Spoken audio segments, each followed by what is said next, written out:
You know, this whole thing is, they use the word affordability. It's a Democrat hoax. They're the ones that drove the prices up. They never say anything else. This election's about affordability, and then they go into the next subject. It's a con job. Now, look, I don't agree exactly. I do think this is the president, or was the president's, signature issue. I do believe that he has leverage in looking at the last administration, right? How the pandemic was handled, how the administration before his handled pricing, and there's a case to be made.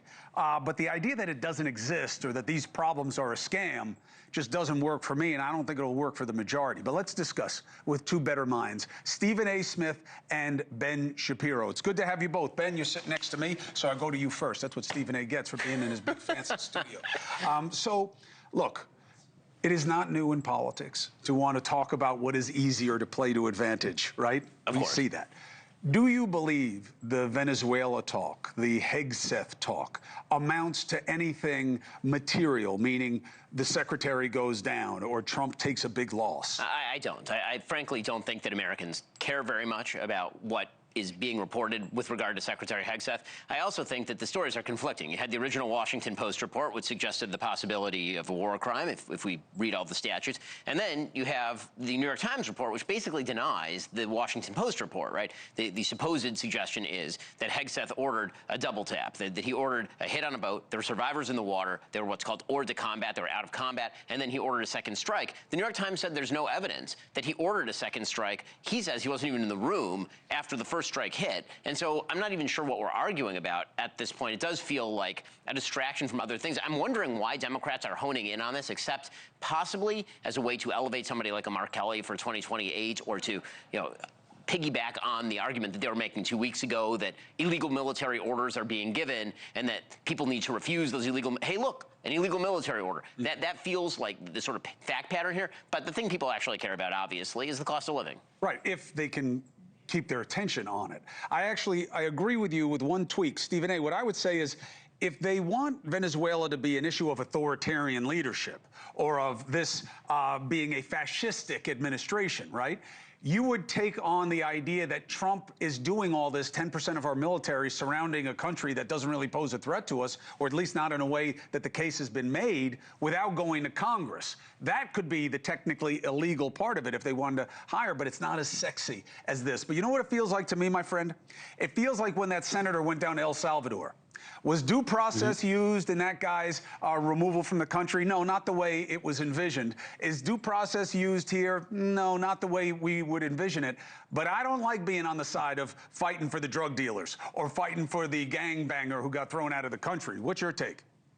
I agree with you there, and it's good to see both y'all. Good to see you, Ben. I would say this to you. Listen, I've got a different mode of thinking when it comes to this. First of all, when it comes to him bringing up Maduro and Venezuela and the battles with them, I think it's a slick way of reminding folks that his complaints about Venezuela and somebody like Maduro is similar to the complaints that he makes about the Democratic Party as presently constructed.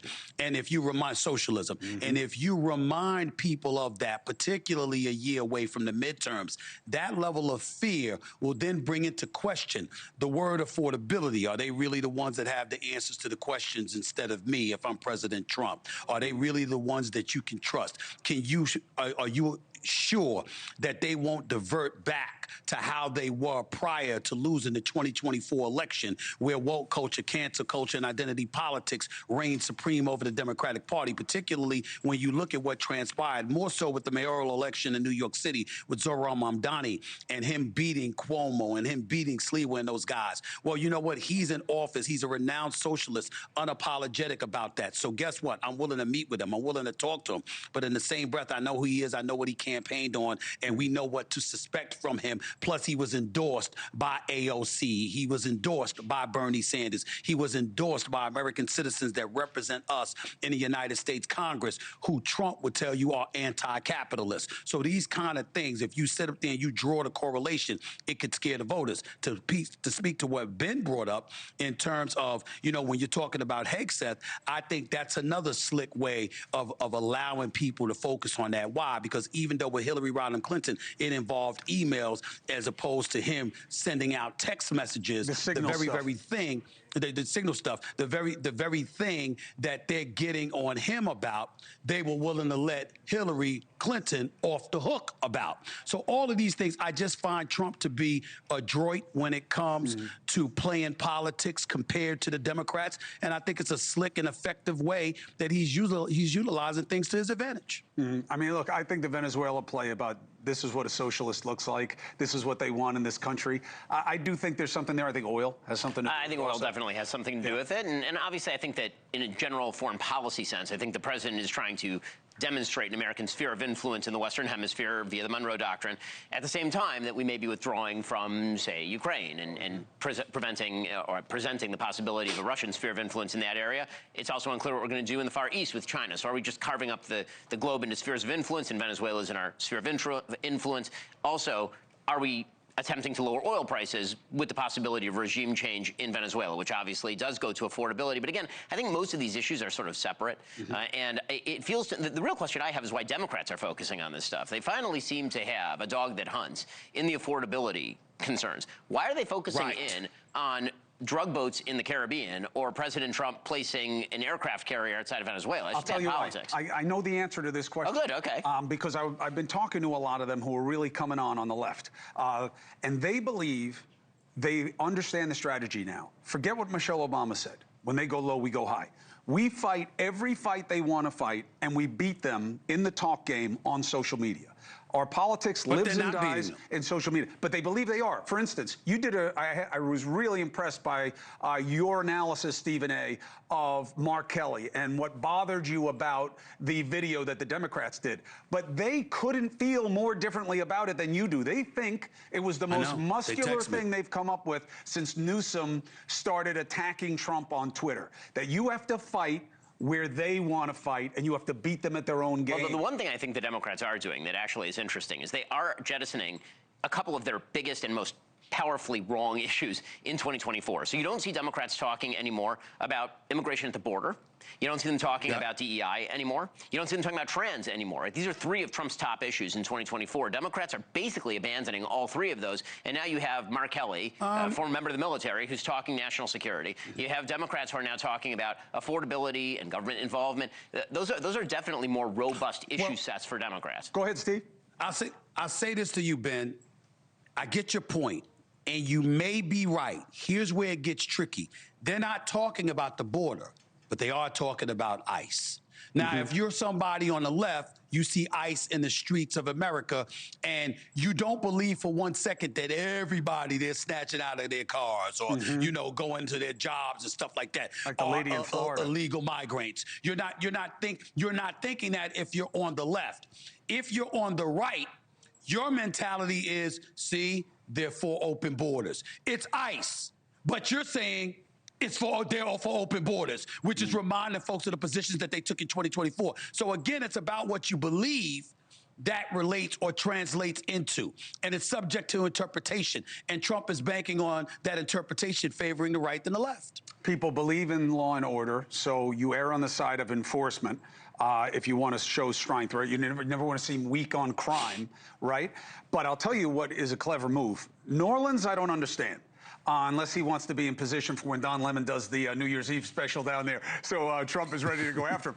But going to Minnesota is a statement, because you know what is the main, uniquely in our country, what is the immigrant or potential illegal immigrant issue in Minnesota that's different than everywhere else? Muslims, Islamists.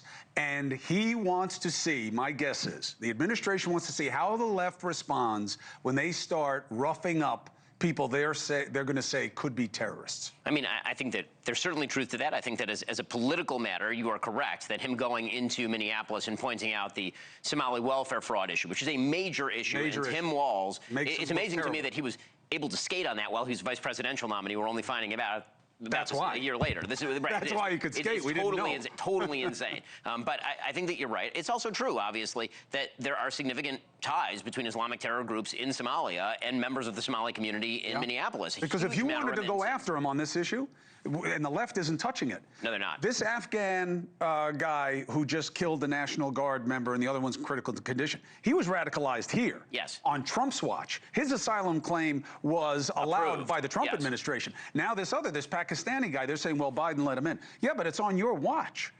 The left doesn't want to touch. Stephen A., subject to your approval or disapproval on this, they have a soft spot. Not that they like it, but they don't attack fundamentalism and extreme Islamism the way they do other types of rabid politics. Well, number one, because some of the leaders within the Democratic Party embrace it. That's number one. When you think about, folks that supported, the pro-Palestinian movement, that wasn't an accident. When I certainly am not calling anybody anti-Semitic, but I will tell you they were certainly against Benjamin Netanyahu. Make no mistake about it. They were not a fan, and they made sure that was clear. Mamdani himself said he'd have him arrested the minute he arrived in New York if he could. So certainly you've heard stuff like that, that kind of strong rhetoric, and you have to take that into consideration as well. None of them have said anything about what Hamas is doing in Palestine right now.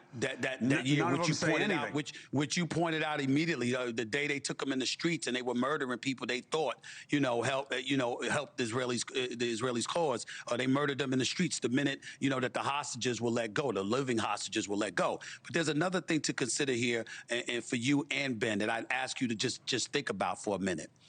It's also possible that they don't want to touch it because after Trump bombed, Iran, you understand, and their nuclear sites.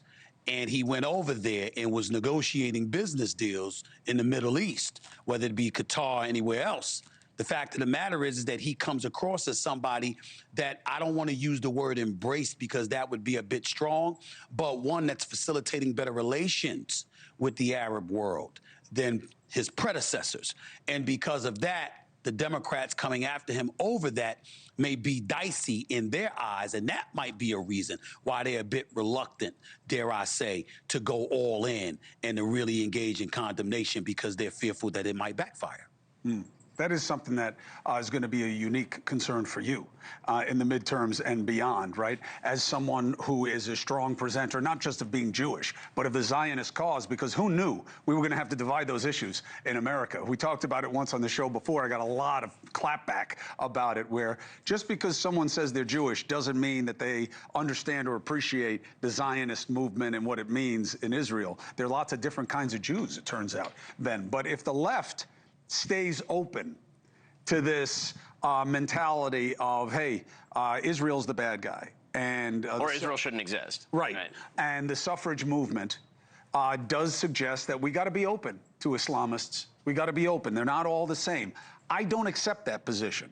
But it does seem that people on the left are a lot more quiet about it than I am. Yeah, well, that is certainly true. And again, if we're talking about like broad spectrum threats, to Jews in the United States, obviously the acceptance of a belief system that makes room for radical Islam is going to be unacceptable to a lot of Jews in the United States, in the same way that I think, by the way, a lot of Jews in the United States are being put off by a sort of white nationalism that's emerging on the fringes of the Republican Party as well. Yeah, the Democrats are going to have to work for their vote. Stephen A., so who do you believe is coming out better in this state of play of rage bait and distraction? Whom does it help more?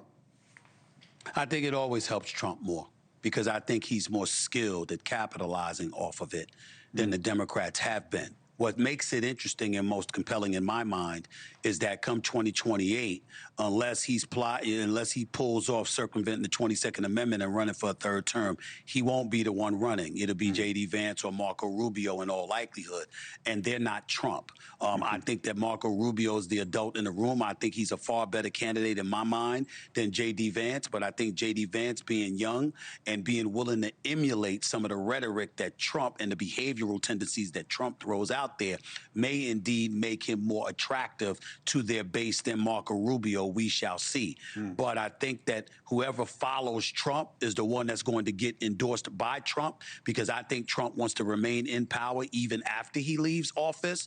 And as a result, he will continue to play this game using social media and other tools to his advantage for the next few years. He will do it skillfully, and you're going to have to be somebody that can match that. And I've seen no one in the Democratic Party on a national scale that can pull off matching Trump at his own game. It cannot happen from anybody that I've seen. We keep going this way, both sides are going to want the same thing, which is an outsider.